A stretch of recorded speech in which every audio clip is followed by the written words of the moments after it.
I'm reshooting this video to correct an error in my tightening. So you take your cord, bend it into 3 parts. Bring your upper right end down through your lower right loop. Your lower left end under that and through your upper left loop. And your upper end through the bottom right corner. And your lower end up through your upper left corner. That gives you 2 parts twisted around each other and kind of a box around it. I like to finish all these through the center of the twisted portion, so it'll apply tension to them at the end. If you turn your hand sideways, so you got the 3 loops on the back of your finger, your upper end is coming out to the left of the middle loop. You want it to go back in to the right of that middle loop. Under 3 parts and up to the middle of the underside. Now turn the other way, and your bottom end is coming out to the right of your middle loop. You put it in to the left of that middle loop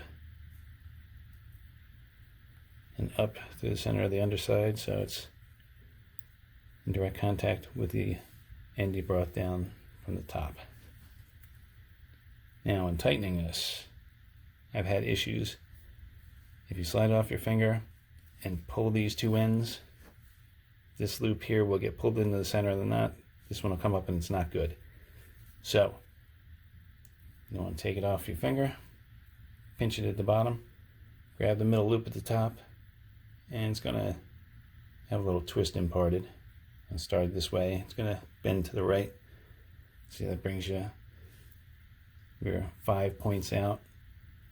It looks almost like a person when you tighten it with a seatbelt on, and like a little head there, left right arm, left right leg at diagonal. If you just pulled it off your finger, grabbed it by the middle and pulled down on these 2 strands, the head tucks in and that diagonal becomes more of a horizontal and it looks all whacked out. So if your knot looks like that, just kind of pull on the loop in 2 sides and you can correct it back to where you want.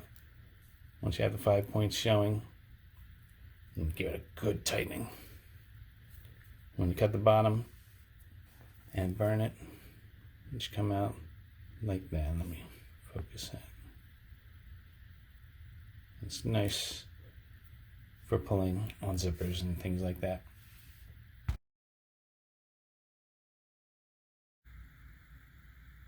I tied a couple of these zipper pulls for the front of my new bag. And I used a 19-inch length. It looks like I probably got about 5-6 inches of waste there. So the good thing about something like this is it gives you different shape. My double Chinese button knot is more round. It's kind of star-shaped. And that Chinese button knot takes a long time to run through the pattern and tighten it up slowly and get it to the right length. The advantage is you can tuck the ends inside. This one, there's really no way to do it. The knot will collapse. You have to cut it at the bottom, burn it. I can take a magic marker, I guess a little black, to cover up the bottoms. Not perfect, but sometimes I don't feel like going through all the work. I think it will look nice with 2 different shapes next to each other. It's always good to have more to choose from.